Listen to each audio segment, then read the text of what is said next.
کر سکتا ہوں وہ ہے کہ رسول اللہ کا قاتل کون. میں نے ان کے سارے اعتراضات کے جواب دیے. یہ کہتے ہیں حضور کو زہر دیا انہوں نے حدیث لدود کے ذریعے. وہ حضور کے منہ میں دوائی ٹپکا رہے تھے, انہوں نے کہا زہر ٹپکا دیا. اس کے آگے اس کا جواب موجود ہے. حضور علیہ السلام وہ صحابہ کہتے ہیں ہم نے حضور کے منہ میں دوائی ڈالی جان بوجھ کے. حضور اللہ کہتے رہے نہ ڈالو, لیکن ہم نے یہ گمان کیا کہ مریض جو ہے نا وہ دوائی کو ناپسند کرتا ہے, اور اس وقت نبی علیہ السلام کی تکلیف ہے اور وہ تو چاہتے تھے کہ حضور کی تکلیف دور ہو. آپ اپنے چھوٹے بچے کو ٹیکا نہیں لگواتے, ٹھیک ہے, وہ لاکھ کہتا رہے, لیکن آپ سے اس کی حالت نہیں دیکھی جا رہی.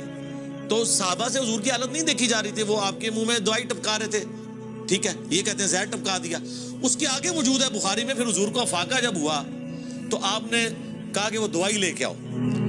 وہ دوائی لائی گئی. آپ نے فرمایا میں نے تمہیں منع کیا تھا, یعنی حضور کہہ رہے تھے کہ میں اس حالت میں بھی قابل اتباع ہوں.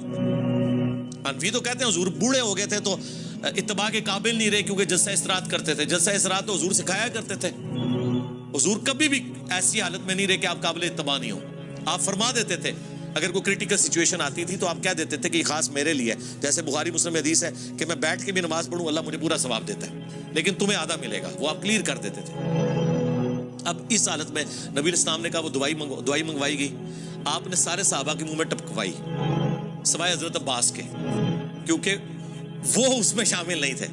تو سرکار اگر وہ زہر تھا تو سارے مار کیوں نہیں گئے؟ اور دوسرا اس دوائی کے بعد تو حضور صحتیاب ہوئے ہیں.